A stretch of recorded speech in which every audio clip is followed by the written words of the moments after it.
那来讲一下一个毛笔跟水彩笔的差别哦。那基本上它最大的差别就是张开的样子，就是毛笔张开的时候是这个形状，这样，它这边是齐的，这边是齐的。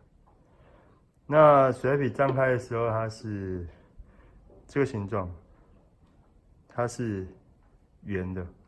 好，那事实上它们最大的差别就是这个形状的上的使用。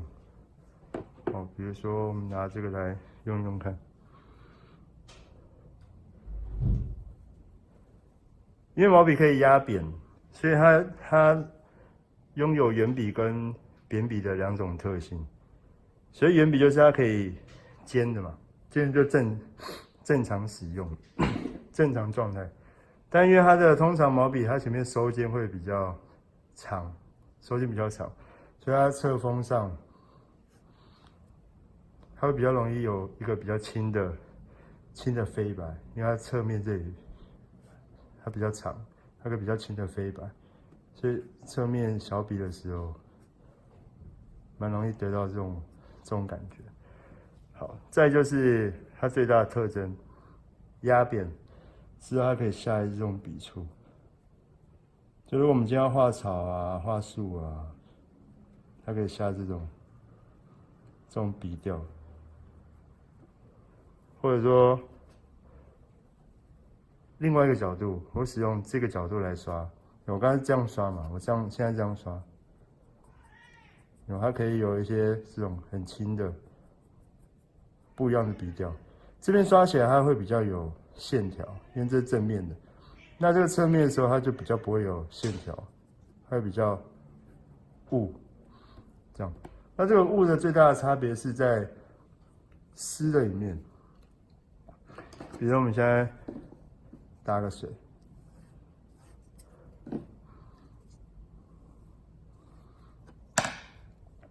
然后一样压扁。那通常我们在湿里面，我们常有一个湿中湿的渲染的方式，所以我就可以这样很轻的。我可以用这个最前端，因为它压扁之后，它前面会有一个非常少毛的一小段，然后呢，它前面压力会变得非常的轻，所以我可以利用这个很轻的压力去控制这个非常轻的调子，就我可以利用这个前面的轻的调子来做变化。那样正面的时候，它的痕迹就会比较一条一条。那如果是用斜的这边，我觉得是另外一种感觉，我就会这样慢慢刷，它可以非常的轻，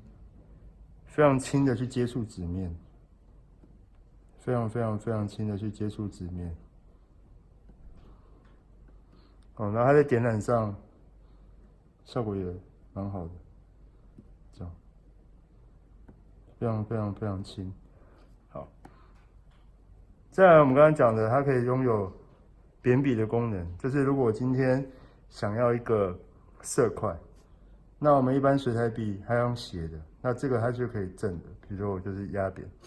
然后画。我今天想要这样的色块，然后我可以很容易做出轻重，因为它这个锋是齐的，齐锋就是它每个都等长嘛，所以比较好可以控制这种。然后一样我可以就是缩小一点，比如说我把它压扁一点，压窄，或是更窄，或是再更窄，再更窄一点，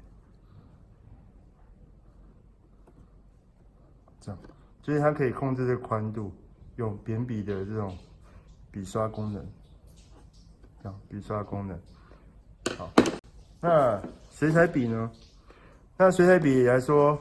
第一个来说，侧锋基本上差不多，侧锋的状态其实是差不多的，没什么太大的差别。那有点差别的地方是，因为通常水彩笔的肚子会比较胖一点，所以你在侧锋这样压的时候啊，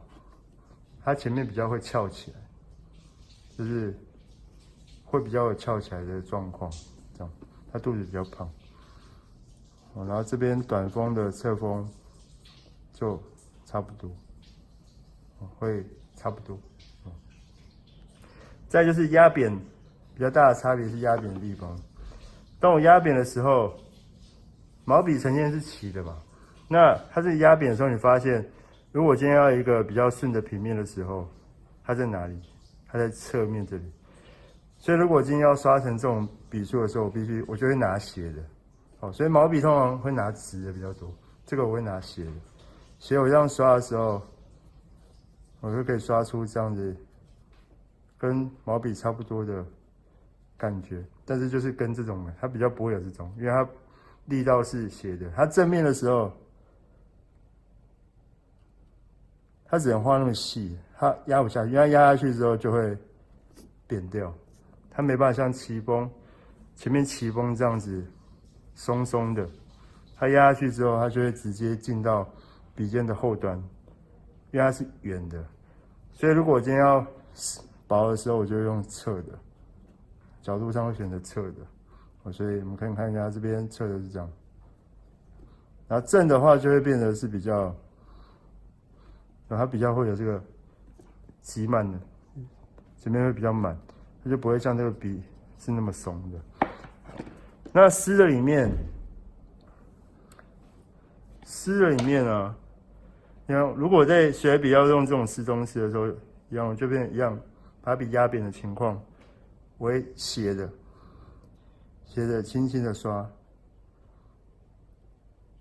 但它的力道它没办法像奇峰水笔、毛笔这种啊，奇峰水笔这种或是毛笔这种那么的齐，它会比较压力上它会中间比较重，压力上它会中间比较重，但是一样可以得到类似的效果，一样的效果，只是在使用的角度上不同。这样刷，在使用的角度上有点不同，一样可以更轻。但因为它这个比较容易收进去，所以它比较没办法一直维持的那个角度，所以画两笔之后，我就稍微压一下，或是更浓一点。然后再它就没办法像扁笔的样子，当然它可以做出一样的宽，就是用侧锋做出稳定的宽度。比如说，我就压一样用斜的，利用它这个斜侧角这边，我一样可以做出这样，但它的稳定度就比较不同的感觉，因为它这边是笔肚，这边笔尖，所以笔尖这边我比较好控制，但是我笔肚这边比较容易，它会因为这边而软掉，所以比较没办法那么挺的拉出那么直的直线。这样，状态用法稍微不太一样。如果我要控制粗细的话，就变成我要调角度，从宽拿到比较高。这样 ，OK， 这就是以上水彩笔跟毛笔的差别。